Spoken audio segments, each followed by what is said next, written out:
No es mío.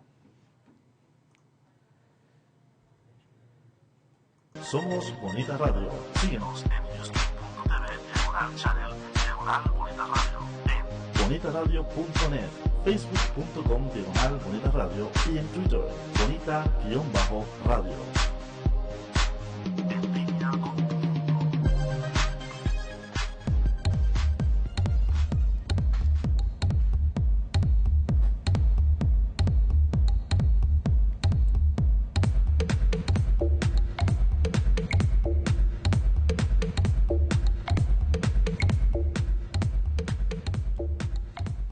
Buenas tardes a todas y todos. Bienvenidos a Puerto Crítico, un puerto seguro para la crítica desde el amor y la alegría, desde el compromiso y la solidaridad. Un espacio de análisis y debate donde la ciudad y el pensamiento crítico son protagonistas. Nos lanzamos desde Bonita Radio, que transmite por Red Global y Translocal, desde Puerto Rico al mundo, y en este programa desde San Juan, Puerto Rico y Sydney, Australia, con Juan Carlos Rivera Ramos, alias Juanqui en San Juan, y Miguel Rodríguez Casella en Sydney. ¿Cómo estás, Miguel? Saludos, despierto y listo para. Eso está bueno, y con esta música más, que esto está, olvídate, nos han puesto aquí Sí, estoy pompeado. Muy bien. Hoy vamos a conversar sobre la drogadicción, las violencias y la ciudad. Nos acompaña alguien que ha reflexionado mucho sobre las realidades de las drogas y la violencia, de las adicciones y las enfermedades que las mismas producen en el mundo del narcotráfico. Su reflexión no parte de la opinión general que nos presentan los medios de comunicación a diario, ni únicamente de la experiencia ciudadana de encontrarse con un heironómano o, entre comillas, tecato en la luz de un semáforo. Más bien, la misma es producto de años de investigación cualitativa y cuantitativa sobre los usuarios de drogas en Puerto Rico, desde varias disciplinas, especialmente la antropología y la salud pública. Ha sido autor de un sinnúmero de artículos académicos sobre el tema y es investigador que sigue en el campo, haciendo trabajo etnográfico y buscando entender y transformar estas realidades que nos afectan. Hoy le damos la bienvenida al antropólogo médico y profesor de la Universidad de Puerto Rico en Bayamón, Juan Negrón Ayala. Saludos, Juan, bienvenido. Saludos, buenas tardes a todos y todas. Qué bien. Juan, hablemos de las palabras un poco y de los conceptos. Parecería que, por llamarle así, en el lenguaje común, al referirnos al mundo de las drogas, vienen palabras que saltan, ¿no? Hablamos de tecatos, hablamos de adictos, hablamos de violencia, así violencia en singular. Sin embargo, para comenzar a entender estas realidades, a veces hace falta elaborar nuevos conceptos y categorías, nuevas palabras, por decirlo así. Entonces, se me ocurre, mira, cuando pensaba en este tema, tal vez pudiéramos comenzar a pensar en una distribución desigual, por llamarle así, del sufrimiento humano en la ciudad, que de alguna manera nos habla de desigualdad y otras dinámicas. En cierta manera es como si dividiéramos la ciudad en zonas de riesgo, zonas de guerra, zonas de estigmatización social. Y ese concepto de zona sugiere un tipo de territorialidad y de condición física espacial. ¿Qué significa todo esto cuando hablamos también de juventudes en riesgo, poblaciones en riesgo? ¿Qué significa eso de estar en riesgo y de las zonas en el mundo de las drogas? Comenzamos con algo pesado y fuerte, pero de ahí yo sé que vamos a ir elaborando. Sí. Mira, yo creo que son lo primero que hay que tener en cuenta cuando hablamos, y tú bien mencionaste que la cosa de la palabra, del concepto, que son precisamente conceptos y tienen cierto nivel de abstracción y hay que usarlas críticamente, ¿ves? Porque a pesar de que son categorías bien necesarias, yo siempre he tenido, ¿verdad?, choques con la gente precisamente porque la gente cuestiona a priori las categorías y parecería a primera entrada que son innecesarias o que no son utilizables, pero definitivamente necesitamos de alguna manera conceptualizar las cosas para entenderlas. Lo que sí es importante, y por eso la introducción que te estoy haciendo, es analizarlas críticamente y ver los límites, porque de pronto hablamos de zonas de riesgo ¿verdad? Tú hablas de una territorialidad y la gente opera hasta cierto punto, ¿verdad? Con una dimensión espacial de las cosas y traza unos linderos imaginarios al fin, ¿no? Pero linderos en la cabeza, en la cotidianidad de la gente muy concreta.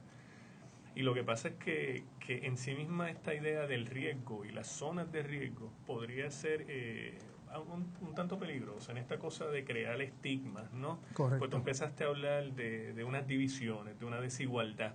En antropología hablamos de nosotros y el otro, ¿verdad? Y si tú te fijas, ¿verdad? En todo estos lenguajes,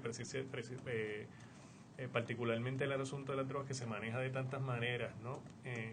A través de los medios de comunicación, que se crea esta dicotomía entre esa gente extraña, esa gente, esos tecatos, esa gente que piden la luz, y nosotros, los que no. Y cuando hablo de esto, ¿verdad? Hablo de la idea de las zonas de riesgo, porque al concebir una zona de riesgo, y ahorita entramos en la parte de que creemos que es el riesgo, ¿no? Sin quererlo podríamos estar homogeneizando. Correcto. La gente que está ahí dentro. La gente que está ahí dentro. La manera más fácil de explicar esto es la concepción que se tiene localmente, ¿verdad? Los imaginarios que se crean alrededor, por ejemplo, de los caseríos. ¿Ves?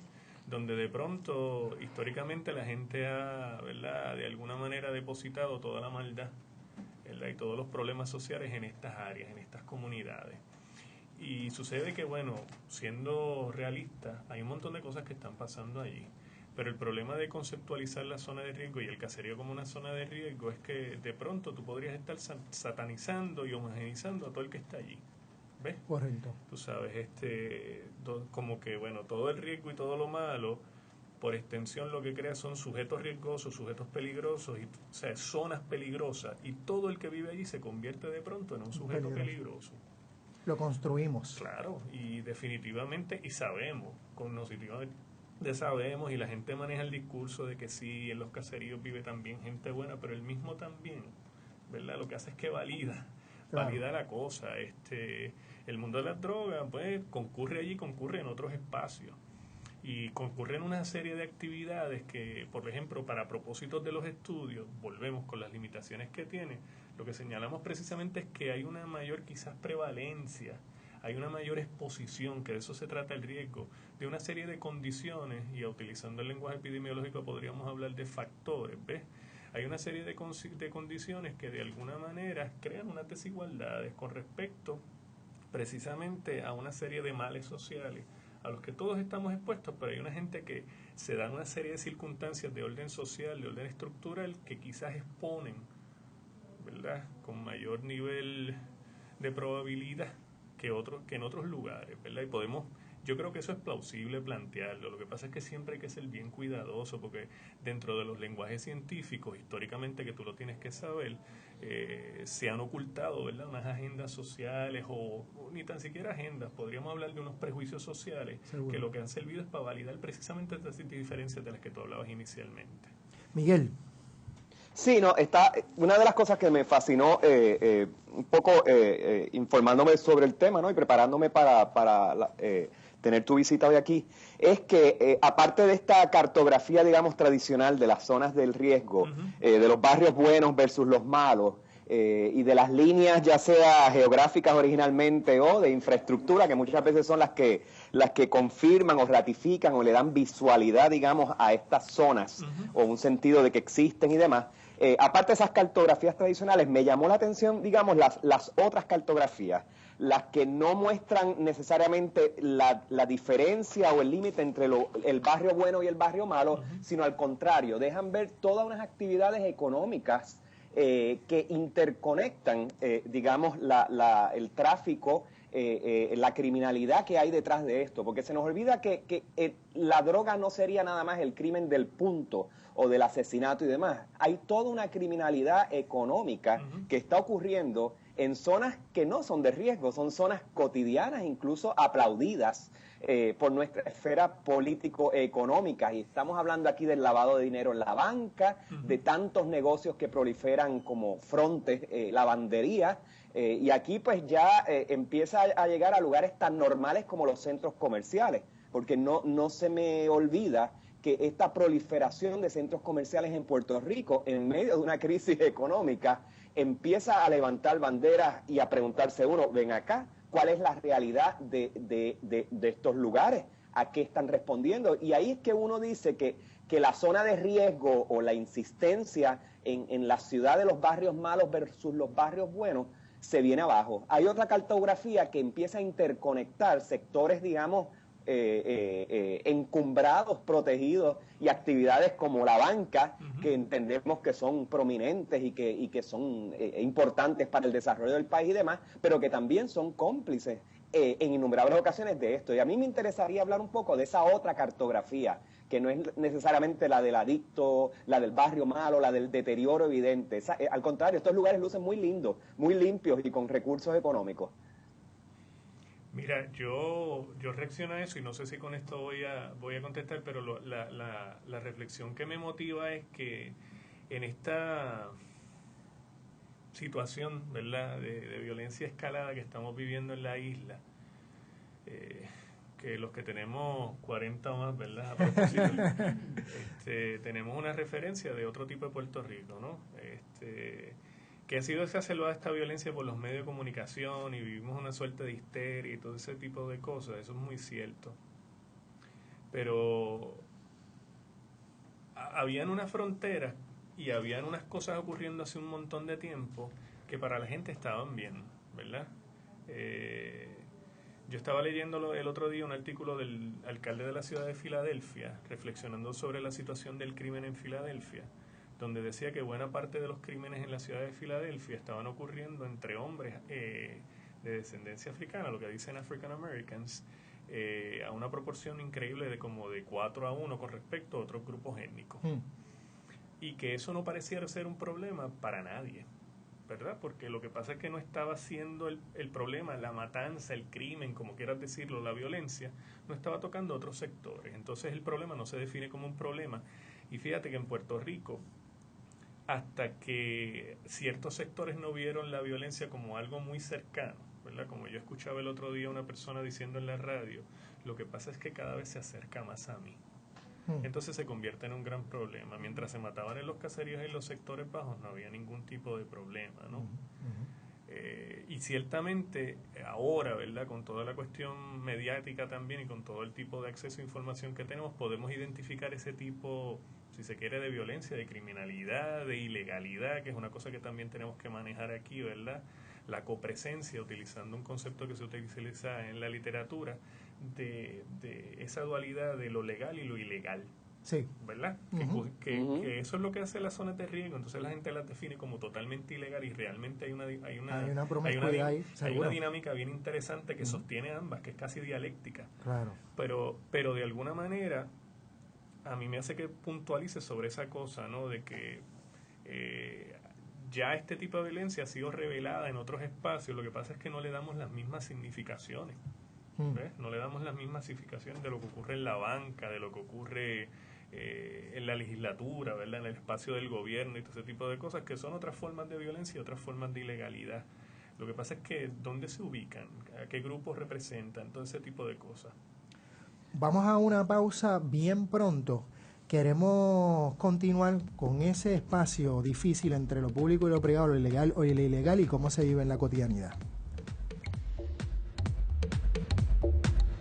Electro DJ.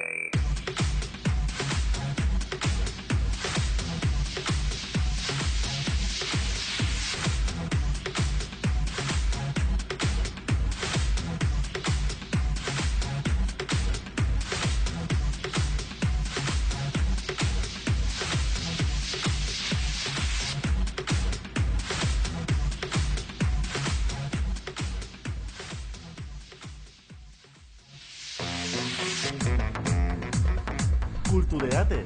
La cultura del mundo tiene su espacio en la red. Escucha las múltiples voces de la diversidad. Entérate de lo que no sabías y cuéntanos lo que no sabemos. Una revista cool y cultural. Cultureate. Todos los jueves a las 5 de la tarde por Bonita Radio. En línea con tu mundo.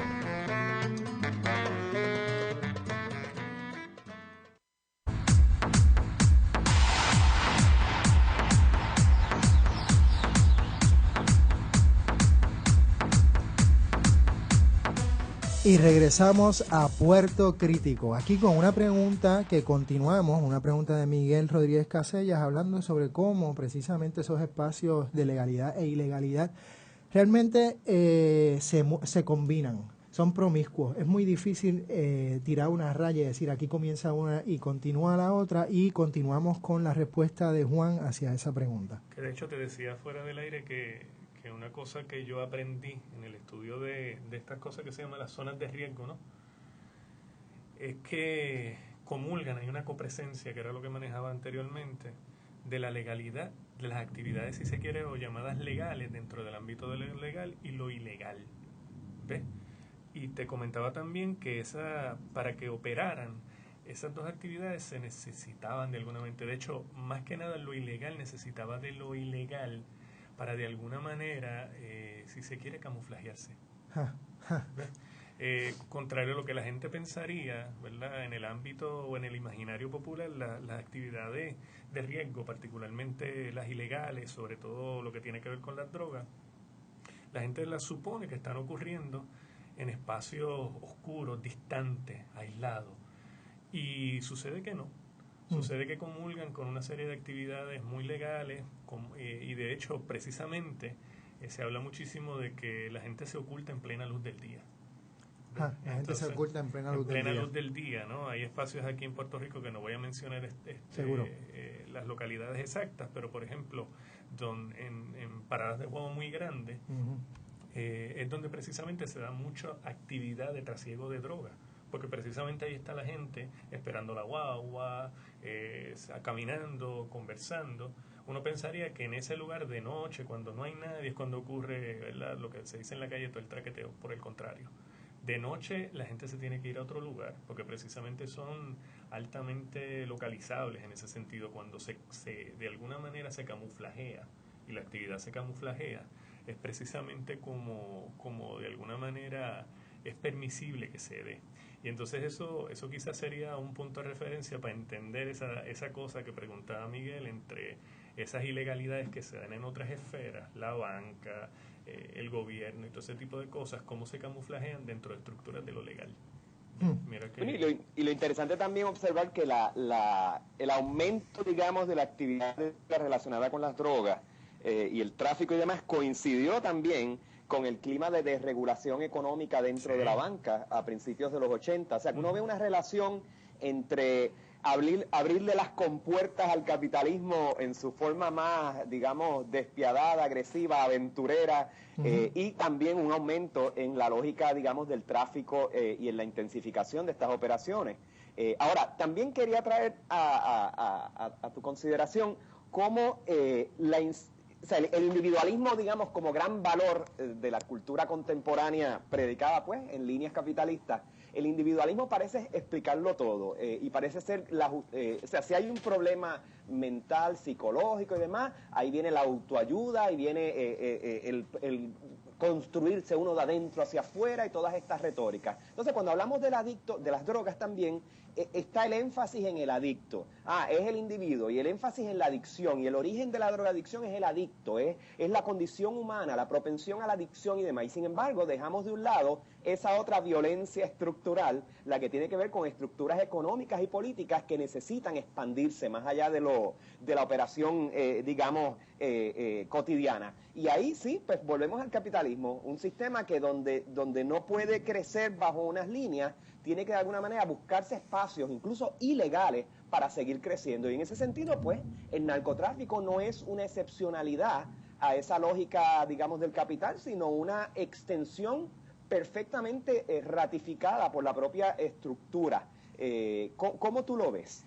Sí, de hecho, sobre ese último punto, ¿verdad? El negocio de las drogas es súper cónsono con la mentalidad, ¿verdad? Con la lógica capitalista de la ganancia absoluta, ¿verdad? Porque no es otro tipo de ética, ¿verdad? Otro tipo de racionalidad.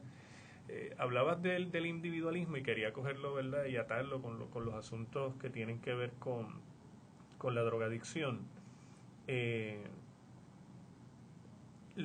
Toda esta cosa, ¿verdad? Que tiene que ver con la drogadicción y la individualidad nos lleva a pensar muchísimas veces en la cosa de culpar a la víctima, como dice la literatura, ¿verdad? Sí, la cosa de que tú te metes drogas porque tú eres un ser que pues estás escapando y es tu culpa. es tu culpa y no tienes, qué sé yo, las herramientas, o eres débil, de temple, de lo que sea. Y olvidamos que el asunto de la droga se inscribe, ¿verdad?, en un colectivo con unas fuerzas, ¿verdad?, que son propias de los grupos sociales. Hay unas condiciones estructurales que empujan hacia la cosa, no son accidentales, ¿verdad? Se ha empezado a hablar fuertemente del narcoestado en Puerto Rico, ¿verdad?, de las ramificaciones de este asunto, de la economía de las drogas, el mundo de la droga y la actividad de la droga en los ámbitos que ya, ¿verdad?, tocan la estructura del Estado mismo. Entonces parecemos olvidarnos de eso y nos concentramos en de alguna manera en culpar a la víctima, y muchos de los modelos de tratamiento están cimentados sobre eso, precisamente, sobre el aspecto individual. Cuando hablamos, que era una de las cosas que tú me comentaste previo al programa, de la medicalización, Sí, y yo no pretendo ser un experto en esto, ¿verdad?, pero yo tengo mis posiciones sobre esto. A priori, yo no me opongo a esto de la medicalización, pero yo tengo mis problemas.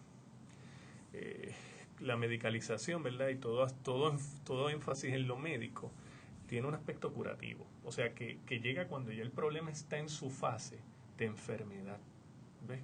Y es un aspecto que, además de tener una orientación biológica, generalmente tiene una orientación individualista. O sea que tenemos un problema aquí, es atacar el problema, ¿verdad?, cuando ya la gente está enferma, y atacar ese individuo y verlo como un asunto, aunque los enfoques están hablando de una cosa biopsicosocial, la realidad es que, y me disculpan, ¿verdad?, si estoy de alguna manera reduciendo extremadamente el problema, pero mucho del enfoque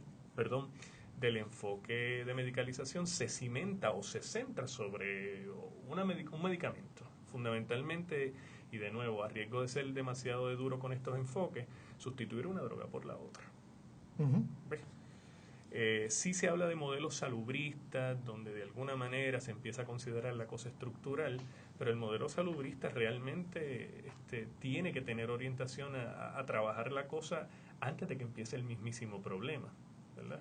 Entonces el problema de la medicalización acá es un asunto que está muy, muy vinculado a este tipo de enfoques muy individualistas, muy desconectados del asunto colectivo, social y sobre todo estructural, y que de alguna manera se cimenta también en una lógica capitalista de carácter farmacéutico, ¿verdad? Porque hay todo un negocio tras esto.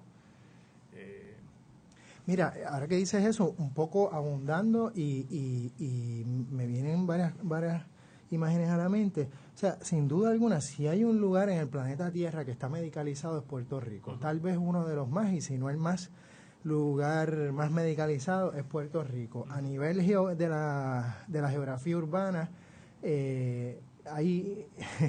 Y esto pues obviamente lo aprendí con Miguel y en la Escuela de Arquitectura, ¿no? El Spanish Revival de los Walgreens es impresionante. Antes el Spanish Revival tal vez era un monopolio de las universidades, pero ya no. Ahora Walgreens también ha reproducido eso y Miguel pues y de Burger King. Y de Burger King también. Las tejas, el fast food. Pues curiosamente sí, eso mismo, ¿no? Un fast food de medicina. O sea, de alguna manera, Puerto Rico es un lugar empepado, endrogado, no solamente desde una perspectiva de la ilegalidad, sino desde la misma legalidad. Y obviamente esto también es un impulso a la industria farmacéutica enorme y a toda la industria médica, ¿no?, que se ha convertido, como dice en inglés, un medical industrial complex. Y Puerto Rico a veces se me antoja como un experimento total sobre la población, ¿no?, en esos términos. Por otro lado, hablas de la cuestión individual y estoy de acuerdo que ese énfasis también tiende a psicologizar la condición del adicto o de la adicta. Y nuevamente, nada en contra de los compañeros y compañeras científicos sociales, psicólogos y demás, pero realmente también la dimensión social, estructural, a veces no parece encontrarse en estos lugares Y todo el mundo está celebrando el salubrismo, todo el mundo está celebrando la medicalización, pero sería aún medicalizarlos aún más. Sí, dentro de esa perspectiva, ¿cómo tú crees que los enfoques, digamos, antropológicos y de salud pública, que también es un elemento salubrista ahí, obviamente, ¿no? Cambian o tratan de ver otra perspectiva que no sea solamente desde la unidad, desde el individuo como unidad de análisis, ¿no? Desde la perspectiva de investigación y también de la perspectiva del análisis político, por llamarle así. Claro. Mira, es bien complejo lo que me pregunta. Sí, estamos acostumbrados a hacer ese tipo de preguntas. Te voy como nosotros los antropólogos, buena parte de las cosas las resolvemos con cuentos. Sí. Te voy a hacer un cuento para que todos entremos en él y lo analicemos a partir de eso que tú me dijiste. Yo cuando estaba haciendo trabajo de campo en Filadelfia, en un punto de drogas me acerqué a esta niña, tendría alrededor de, estimo yo, algunos 15 o 16 años, y estaba tirando marihuana, ¿ves? Entonces ella se interesó muchísimo en lo que yo hacía y me empezó a preguntar, y yo aproveché y le pregunté a ella. Entonces me dijo que estaba tirando marihuana, y yo, como la vi bien jovencita, también le pregunté, bueno, ¿estás en la escuela? Y me dice, sí, yo estoy yendo a la escuela. ¿Y yo te estás metiendo? No estoy. Y dice, ¿y qué estás haciendo? Bueno, mira, lo que pasa es lo siguiente. Y me va muy bien en la escuela, me dice, yo estoy tirando aquí porque yo estoy guardando para mi viaje de graduación. Y además estoy guardando para el college. Para la universidad. Entonces lo que me asaltó a la mente a mí, ¿verdad? De esas cosas que tú te rascas la cabeza y tú dices, bueno, ¿y qué le digo? Vete a trabajar a un McDonald's y gánate, qué sé yo, el mínimo de la hora en aquel entonces y soportarle cuanta cosa, ¿verdad? A esta corporación que abuse de ti, te explote de las mil maneras que hay. Pues lo único que se me ocurrió decirle fue, bueno, cuídate mucho, sigue estudiando, no te metas y ten mucho cuidado, ¿verdad? Y es un problema bien complejo.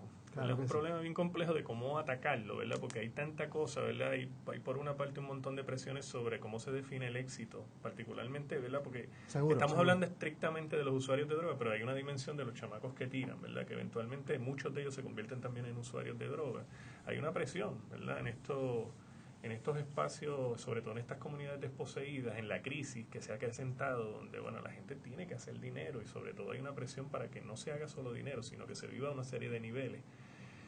¿Cómo tú sacas la gente de esa lógica, de esa demanda, de esa cosa, con todas las presiones que hay de carácter estructural, de carácter los medios de comunicación que te dicen y te definen lo que es el éxito, ¿verdad? A nivel social?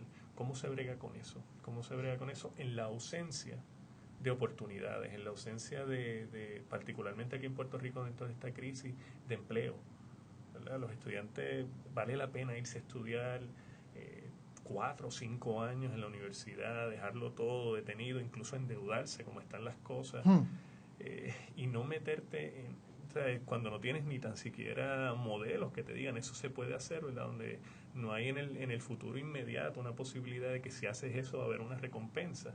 Y por el otro parte estás viendo en tu entorno gente que está, ¿verdad? Llegando, accesando a ese tipo de materialidad y ese tipo de éxito, como lo querramos llevar, ¿verdad? De una manera bastante sencilla, accesible, y que tú dices, yo puedo entrarle a eso. Es increíble porque la prensa lo que celebra constantemente es ese empresarismo, es ese echar para adelante desde una perspectiva de éxito monetario, de que tienes iniciativa, etcétera. Bueno, esta es una joven empresaria que está vendiendo marihuana, y que obviamente tiene unas perspectivas de éxito que han sido promovidas tanto por el Estado como por el mercado. Y ¿quién puede culpar a esta jovencita de querer el éxito y querer echar para adelante, ¿no? Como tanto se usa ese mantra por ahí. ¿No? ¿Quién podría? Miguel, ibas a decir algo, ya vamos por una pausa, sí, pero Miguel, que adelante. Es hasta orgánico, porque, o sea, cuando uno se dedica a algo a nivel de empresa o uno se atreve a entrar en algún mercado o algo, es porque es algo que has tenido, te es familiar, es cercano a ti. Correcto. Y es hasta orgánico tú moverte a esa industria. Aquí sí que si tú tienes el germen empresarial, pero el ámbito en el que te estás desarrollando te ofrece esto como oportunidad, pues mira, esa es la oportunidad que vas a aprovechar, que es lo que todo el mundo hace en el mundo del trabajo y demás. Tú aprovechas oportunidades que te aparecen, no das unos grandes brincos, muchas veces es precisamente con algo que te es familiar, que te es próximo, que lo tienes cerca. Entonces, quería un poco volver a esto de la patología versus la medicina.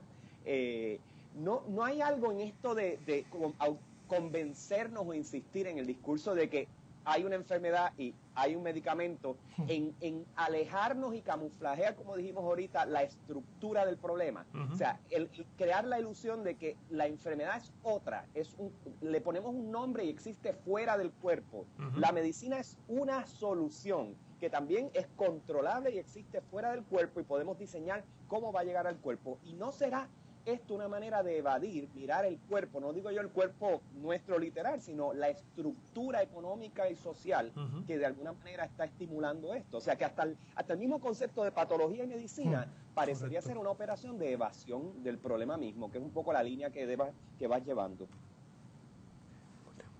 Bueno, y con esa pregunta vamos a una pausa para ir contestando. Recuerden que estamos en Puerto Crítico en Bonita Radio.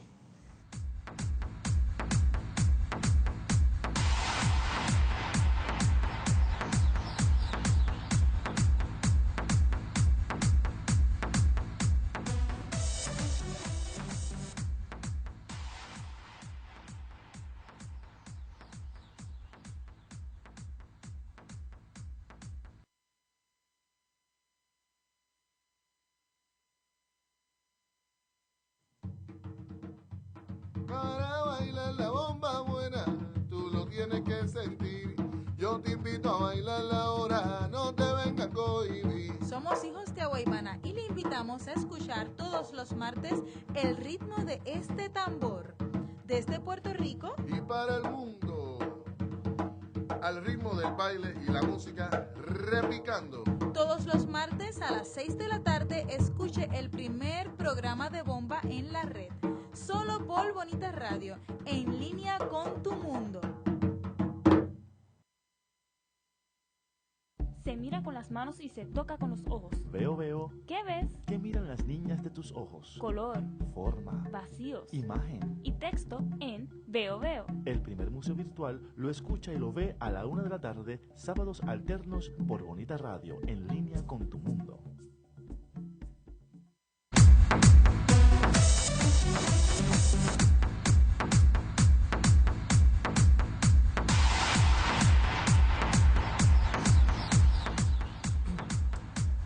Bienvenidos de vuelta a Puerto Crítico. Y aquí estamos con el gran amigo, el doctor Juan Negrón.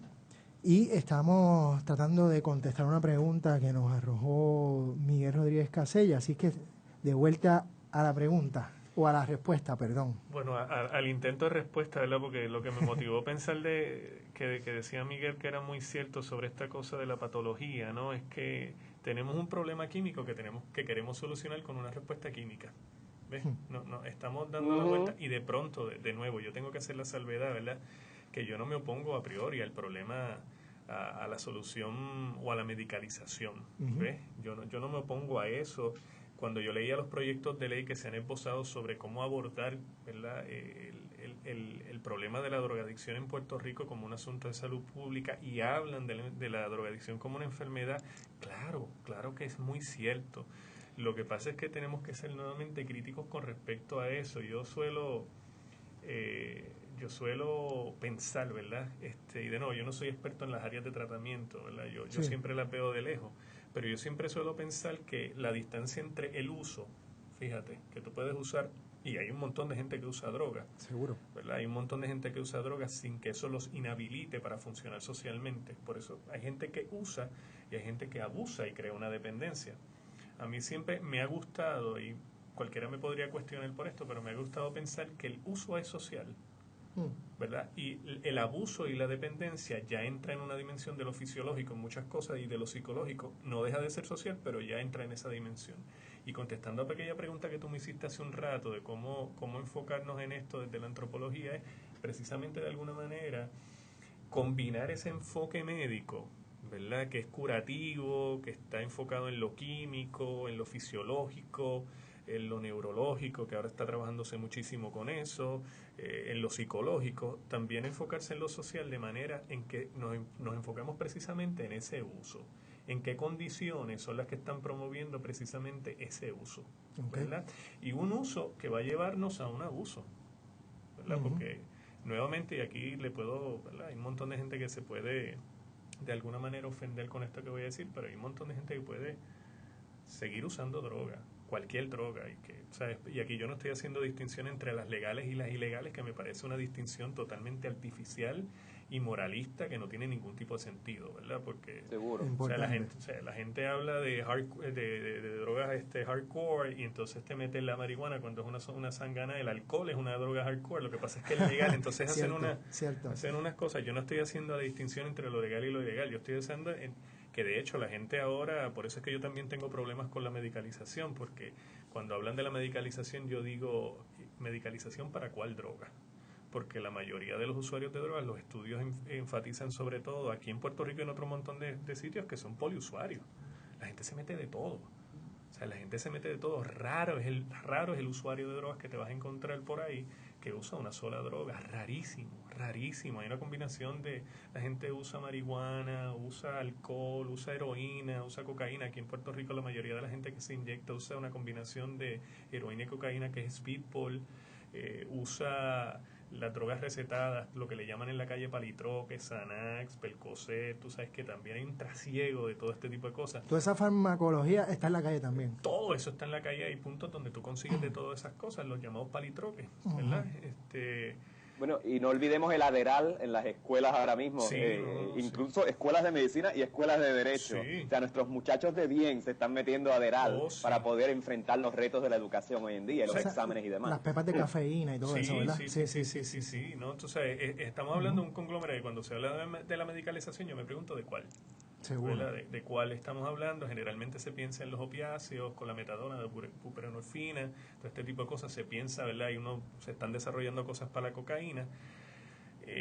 Pero volviendo, ¿verdad?, a lo que te estaba planteando, es cómo combinar eso con un enfoque que precisamente se cimente sobre esas condiciones que provocan el uso, ¿verdad?, que promueven el uso y que de alguna manera llevan el uso, ¿verdad?, esa progresión de la droga que sea, esa progresión que se va a convertir en una dependencia, en un abuso, en una dependencia, sea la categoría que sea. ¿Cómo bregamos con eso, verdad? Y eso supone, fíjate, no solo una intervención a nivel del individuo, y esto es lo que lo hace bien complejo, que va a suponer una intervención a nivel estructural, a nivel de la esfera del Estado. Estamos hablando de la crisis económica y cómo eso de alguna manera catapulta unas condiciones donde la gente, ¿verdad?, de alguna manera se inmiscuye. Y fíjate que yo estoy hablando no del chamaquito que está abandonado, que fue abusado, eso es un caso, pero estoy hablando del chamaquito que está de lo más chévere y entra en el punto de drogas y empieza a vender droga, empieza de ron, él sigue por ahí para abajo, se involucra y eventualmente se empieza a meter drogas y termina como usuario de drogas. Y de eso hay mil historias. Como ese chamaquito, por una crisis estructural que no tiene que ver nada más de un componente individual, no tiene que ver nada más, y enfatizo en nada más, en un componente individual, cómo ese chamaquito, ¿verdad?, se mantiene ahí.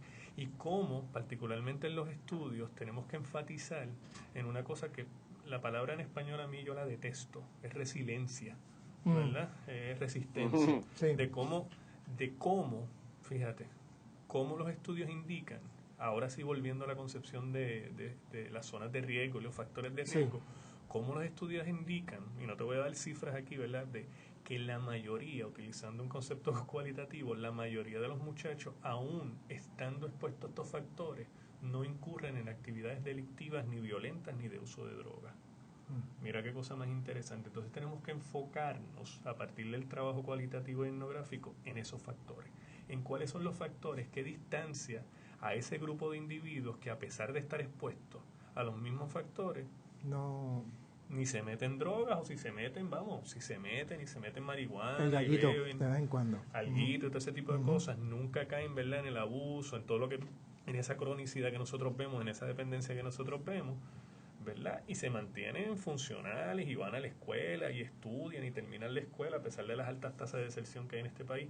La realidad es que la mayoría de los estudios, en un estudio que nosotros hicimos, el 80% de una muestra bien grande, del 80%, y la muestra eran alrededor de 691 muchachos, el 80%, el 70% se mantenía y no incurría en actividades ni violentas, ni de uso de drogas, se mantenía en la escuela.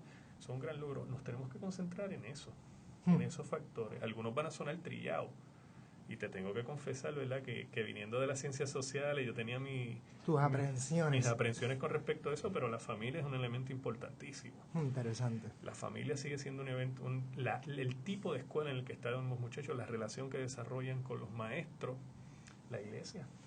Sí, mira, Las actividades recreacionales, los grupos deportivos, todo ese tipo de cosas. Nosotros descubrimos que estos chamaquitos que estaban ahí, en esos grupos de resistencia o resilientes, de alguna manera tenían unas relaciones diferenciales en esos ámbitos. Participaban de grupos recreativos de la escuela, la familia, el núcleo de la escuela, la supervisión, es decir, que los papás estuvieran bien pendientes de con quién jangueaban, con quién estaban. Todo ese tipo de elementos son bien importantes y son, además de los estructurales mayores, sobre los que tendríamos que enfatizar. Yo no creo que habría ningún problema con hablar de familias, iglesias, etcétera, siempre y cuando también problematicemos esos conceptos y reconozcamos de lo que se trata realmente. Son de grupos de amor y solidaridad. Seguro. Que se organizan de diferentes formas.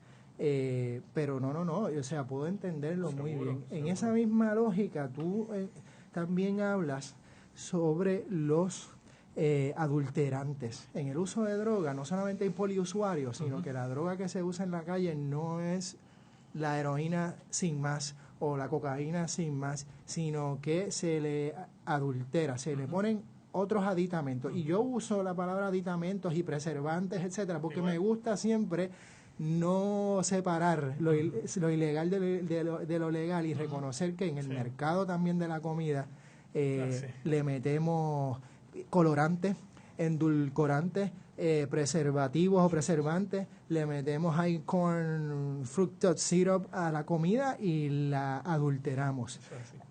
Así esa misma lógica opera en la droga. ¿Y cómo opera? ¿Y cuáles son los efectos? Sí, Miguel, ¿te acuerdas que tú hablabas de aquella lógica capitalista en el mundo de las drogas? Es lo mismo, el empresarismo, o sea, esta lógica de maximizar la ganancia es la que está detrás del adulterante, ¿verdad? Lo que tú tienes en el adulterante es la mezcla de una sustancia, ¿verdad?, que de alguna manera provoca un efecto análogo al de la droga. En el caso de los opiáceos, pues lo que se mezcla con los opiáceos son cosas que de alguna manera van a crear un efecto análogo. Se mezcla Tylenol, en la calle hay una cosa que se llama la anestesia de caballo, que se ha hablado muchísimo sobre ello, ¿verdad? Y ha traído una dimensión de problemas, ha abierto un abanico de problemas enorme, pero es eso, ¿verdad? Es maximizar la ganancia creando más bulto, y eso se hace con todas las drogas que hay en la calle, se muele, Xanax, todo ese tipo de cosas, y tú lo que tienes es pues maximización de ganancia. Eso es capitalismo puro y duro. ¿Y duro. ¿Cuáles son los efectos en el cuerpo? Y es una lógica que se reproduce también en muchas otras industrias. O sea, si bien en la comida tenemos el tema de la sal y los jarabes de fructosa, de maíz y los colorantes, todo lo que exagera sabores, en el mundo de la música popular tenemos también el tema del volumen, del subirle el volumen a la música. Nosotros estamos acostumbrados ahora a una música que se produce y se disemina cada vez en unos volúmenes más altos para tratar de capturarnos. O sea que la lógica de la adicción y de tapar, digamos, la calidad con algún elemento que resalta, que exalta, es común a muchas otras industrias. O sea que sí, hay unas lógicas estructurales aquí que uno empieza a ver de un lado y de otro. O que crean una dependencia, una adicción, ¿verdad? Pero es eso mismo. Por eso es que a mí no me gusta hacer esa distinción entre drogas legales e ilegales. Son drogas. Exactamente. Son drogas, punto. Son drogas, ¿verdad? Algunas químicas, otras no. Pero los efectos, me decía, bueno, son múltiples dependiendo de lo que hay. Y eso de la anestesia de caballo, que realmente me resultó, que sí, uno ha escuchado por ahí, pero un estudio que hiciste bueno, nosotros, cuando hablo de nosotros, somos investigadores que trabajábamos en la Universidad de Puerto Rico en diferentes recintos y en la Universidad Central del Caribe. Fuimos identificando una tendencia que se estaba dando, porque lo de los adulterantes ha sido una cuestión que ha acompañado a las drogas desde siempre, ¿no?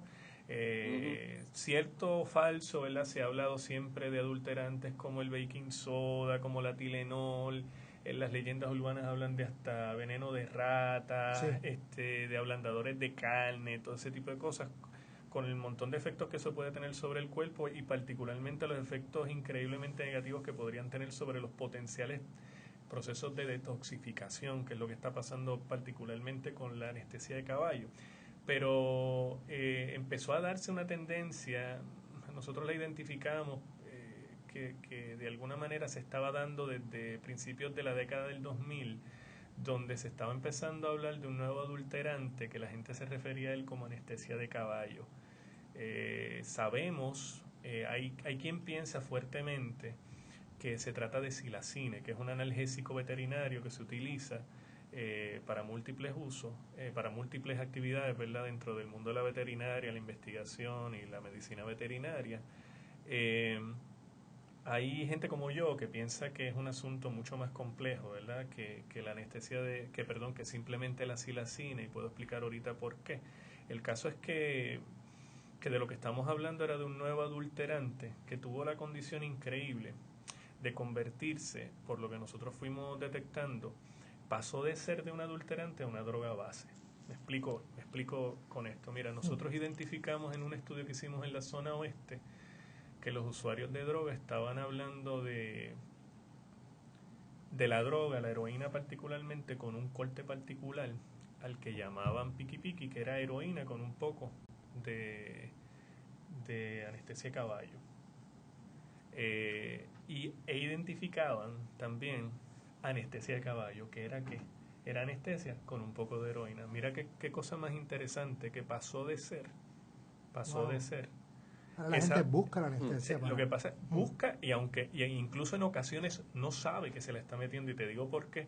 Nosotros en uno de los estudios que hicimos con usuarios de drogas, como le dije, buena parte de los usuarios de droga en Puerto Rico usan una combinación, los que se inyectan, de speedball, que es una combinación de heroína y cocaína. Cuando nosotros les hacíamos, ¿verdad?, las entrevistas, el autorreporte le preguntábamos qué droga usaban y nos decían speedball, y cuando le hacíamos la prueba de drogas para confirmar, daban positivo a la cocaína y daban negativo a los opiáceos. Eso quiere decir que ellos pensaban que se estaban metiendo heroína. Fíjate qué cosa más interesante. Y no se estaban metiendo heroína a nada. Pensábamos que entonces era la anestesia. Así que hay casos donde la gente busca la anestesia y hay casos donde la gente no sabe que se está metiendo la anestesia. Y la anestesia se ha convertido y ha generado un montón de problemas. Hay sitios donde se tira la anestesia, no se tira la anestesia, hay gente que prohíbe la anestesia. Ha creado un montón de problemas porque ha creado dependencia y sobre todo alterado los procesos de tratamiento, ¿verdad? Porque la gente que va a detox, se sospecha que hace unos años, serán 5 o 6 años, en Aguadilla, en la cárcel que había, hubo una serie de casos donde la gente cayó en una sobredosis y cuando lo fueron a tratar murieron, y lo que se piensa era que la sobredosis había sido la anestesia había tenido algún tipo de rol, y cuando entran en el procedimiento estándar para detoxificación, pues entra en un proceso donde la persona muere porque el proceso no está diseñado para ese tipo de sustancia, está diseñado para opiáceos. Entonces además hace un tiempo hubo un documental malísimo, no estaba bien hecho, pero era horrendo, de National Geographic, que se titulaba Zombie Island, que hablaba y abordaba la cosa, ¿verdad? Que qué pena que se acabe el tiempo, porque podríamos abordar sobre ese tipo de las representaciones que se hacen en los medios de los usuarios de droga, sobre este asunto de la anestesia de caballo y el asunto, ¿verdad?, de que crea este tipo de sujeto que es el zombie, ¿verdad? Que esas son las imágenes regulares que tenemos de los tecatos adormecidos y todo ese tipo de cosas. Ajá, mira, pero sigue abundando, muchachos, olvídate, si hay tiempo o no, tú hablas. Tenemos por lo menos 7 minutos aproximadamente. Sí, lo que pasa es que esa discusión sobre las representaciones en ese video me iba a llevar a un derrotero totalmente diferente, y quería terminar el punto, ¿verdad?, sobre lo de los adulterantes, ¿verdad?, que estamos presenciando, ¿verdad?, dentro de este asunto que llamamos la epidemia de las drogas, unas dinámicas totalmente nuevas que no se habían presenciado nunca antes, porque sí, los adulterantes habían existido, pero que un adulterante, y en eso el video creo que tiene la razón, ¿verdad?, dándole la primacía al asunto de la anestesia de caballo, que un adulterante se convierta de pronto en una droga base, en una droga base que trae un montón de problemas, y que un montón de usuarios de drogas cayeron en la trampa, porque como me decían en la calle, mira, yo me jugué con la anestesia sin saberlo. Porque, y eso es lo que crea, dicen por ahí, las ronchas en el cuerpo, etcétera, no se sabe. Bueno, lo que pasa es que hay nosotros tratamos de abordar también ese asunto sobre las lesiones en la piel, que por ejemplo yo que he trabajado con poblaciones similares, puertorriqueños en los Estados Unidos y puertorriqueños aquí en Puerto Rico, que tienen unas costumbres en términos del uso de drogas similares en términos de la frecuencia de uso, las drogas que usan. En Estados Unidos tú no ves para nada esa prevalencia de lesiones en la piel. Aquí en Puerto Rico es increíble. Entonces, obviamente nosotros se lo achacamos a un factor diferente que se está dando. Bueno, uno que tiene que ver probablemente con la condición del trópico que nosotros tenemos, y que hay una serie de patógenos por ahí flotando, ¿verdad? Y la gente, pues, tú te inyectas, te vas de skin, no te coges la vena, te va a salir un absceso, se explota ese absceso y van a empezar a entrar un montón de porquerías por ahí. Pero claro, la anestesia de caballos para nosotros también podía haber sido un factor. Lo que pasa es que ha sido bien difícil abordarlo y determinar, ¿verdad?, el rol que tiene esa anestesia de caballo en ese tipo de, ¿verdad?, en esa prevalencia inusitada que nosotros vemos en las lesiones en la piel. Pero podría ser el caso que fuera. Lo que pasa es que no ha podido ser constatado. Miguel. Fíjate, quería hablar algo. Mencionamos ahorita los medios de comunicación y demás, y la cultura popular, particularmente el cine. Y yo, haciendo memoria, uno pudiera ver unos ciclos aquí interesantísimos en cómo, en ocasiones, los medios parecerían estar normalizando la presencia de la droga, casi que preparándonos para una naturalización y legalización eventual de algunas de las drogas. Y entonces, pienso yo, la última curva de los años 70 y principios de los 80, antes de la llegada de Reagan particularmente, uno recuerda que películas como Poltergeist tenían aquella famosa escena del matrimonio perfecto con aquellos nenes tan lindos y demás. En la habitación, entre el jugueteo de ellos amorosos, está también la cosita de fumarse el gallo, allí en una película que era para público general. O sea, estamos hablando de un blockbuster veraniego, Poltergeist. Recuerdo también aquella serie de películas Up in Smoke, no sé si que era todo el humor de estar high todo el tiempo. Claro. Y había una especie de preparación de la opinión pública en Estados Unidos con respecto a naturalizar la droga, a sacarla de ese ámbito oscuro y demás. Sin embargo, una vez llegan los 80, y yo te diría que extendido hasta los 90, la droga entonces se cambia en la manera como es representada en el cine. Entonces ahora es el ámbito oscuro, los malos, los criminales entonces ahí se aprovechan para meter a todas las etnicidades indeseables, entre comillas, desde una perspectiva supremacista blanca norteamericana, que sí que ahora los traficantes son hispanos, son negros y demás. Entonces llegamos a nuestros días, y de momento tú tienes a Bill Maher, el humorista y comentarista de la televisión norteamericana, admitiendo que vendía droga para cuando era estudiante universitario, y que es uno de los promotores de la marihuana, de la legalización de la marihuana. Exacto. Admitiendo semana tras semana que es usuario. Tienes una serie como Weeds, donde prácticamente relaciona la idea de una ama de casa que tiene que sobrevivir, madre de familia y demás, y dentro de un esquema de clase media, y se convierte ella en traficante. Y esta misma semana pasada, el Nuevo Día publica un artículo así como en la sección de novedades, nada de oscuridad, de cómo madres, jefas de familia se estaban dedicando al tráfico como una actividad perfectamente legítima para echar para adelante. Entonces uno ve unos ciclos en el modo como los medios proyectan esto, cómo interpretar esas fluctuaciones en la representación de los medios de la droga, del usuario, donde unos parecen celebrarlo, tratarlo como un chiste, mientras otros lo condenan dentro de unos extremos casi que irreconciliables. ¿Cómo tú ves eso? Mira, bien rapidito, a riesgo de sobreconstruirlo, ¿verdad? Pero lo que tú me estás diciendo, cuando yo veo el trazo, yo veo una tendencia que se ha dado, que uno la identifica cuando hace investigación, que hay un gradiente étnico con respecto a las drogas, ¿verdad? Las drogas, como toda actividad humana, la gente las aprende a usar, y por eso hay unas tendencias a que los puertorriqueños sean más usuarios de heroína, que por ejemplo los African Americans en los Estados Unidos, que tendencialmente, esto no es absoluto, tendencialmente usan más cocaína, crack. Los blancos norteamericanos, sobre todo los pobres, tienden a usar más anfetaminas, metanfetamina.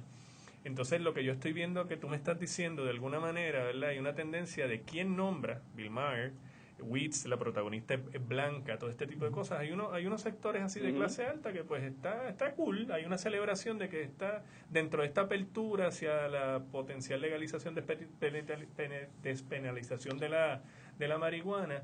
No solo es la despenalización de la marihuana a nivel general, es que hay unos grupos de presión particulares, ¿verdad? Particularmente unas cuestiones de clase y de etnia, que son los que han capitaneado esto. Entonces, por eso es que, ¿verdad? Se puede plantear, porque hay quien plantea en algún momento que la heroína, que fue por mucho tiempo legal, parte del racional que hubo para criminalizarla era que era la droga de los grupos asiáticos que migraron durante el siglo XVIII, siglo XIX de los Estados Unidos a construir los ferrocarriles. Ok, tenemos que despedirnos, así que muchísimas gracias por estar con nosotros aquí en Puerto Crítico.